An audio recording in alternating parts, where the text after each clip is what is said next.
What's up everyone, and welcome back to another video. So today I'm going to be changing the spark plugs on my Mazda RX-7 FD. Now this job can be quite a fiddly job to get to the spark plugs themselves and unwind them out of the engine housing, but it is doable even if you do have manual car jacks and axle stands like myself today. Now obviously it is easier if you do have access to a 2-post car ramp. You should be able to make the job a lot quicker and easier to get done.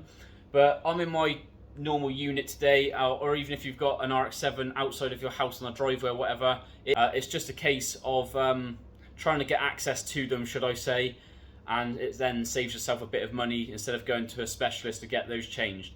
So what I'm going to do first is show you guys exactly where the spark plugs are located, and I personally go underneath of the car to access them. You can do it from the top, but where I'm still running stock twin turbos on my engine, I still have a lot of the OEM wiring and hoses in my way.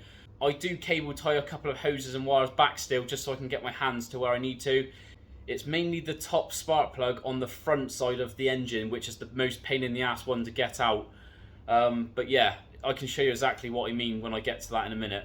So yeah, what I'm going to do is show you guys exactly where they are from under the car, and then I'm going to take them out, and I've got 4 new ones to go in, so let's crack on. Right, so just grab myself a torch so I can show you guys exactly where these spark plugs are in a minute. I'm just going to get into the car now. Okay, so there's the axle stand right by the wishbone. Now you've got a gap literally right next to it. If you look up into that gap, you can already see the top 2 spark plugs. Now that's on the rear housing of the engine.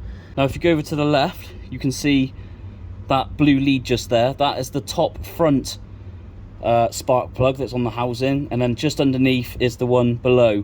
So that one there with the blue lead is the one that's a bit of a pain to get in and out.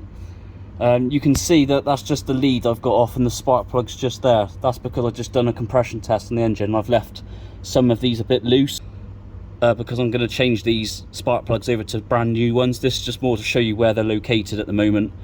So yeah, what you're going to do now is get a 21mm spanner on these 2 just here. So the ones on the rear housing, they should come off pretty easy, and you've got plenty of leverage. However, the one there to the left at the top is a bit fiddly to get to. So what I do is I cable tie some of those hoses and wires back, just to give yourself some more sort of space with your hands to get to it.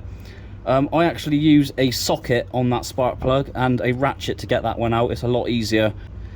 But yeah, just be careful with what you're doing. Make sure you don't split any wires or hoses, etc. Let's get these out and put the new ones in.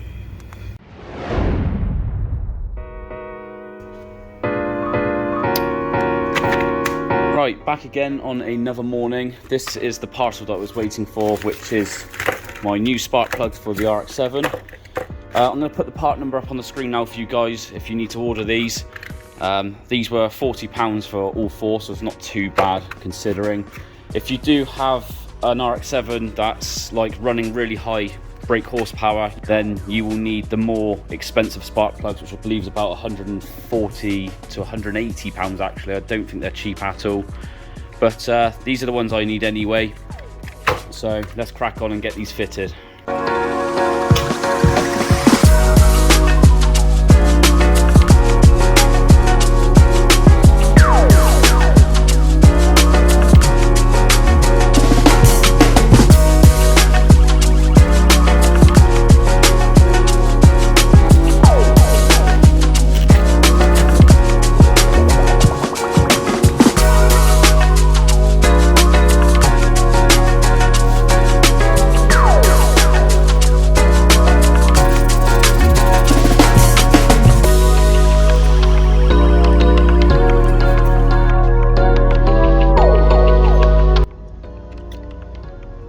So that is all of the new spark plugs fitted, as you can see from this angle. So the 2 on the rear, 2 on the front. Make sure the HT leads go on the right way.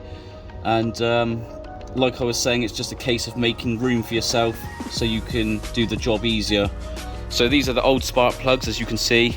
A little bit worn, but not too bad. I've seen a lot worse.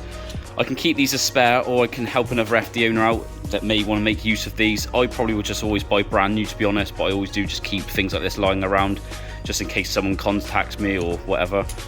But yeah, that's pretty much it for today's video. I hope I've helped some of you guys out that can maybe do this on your own.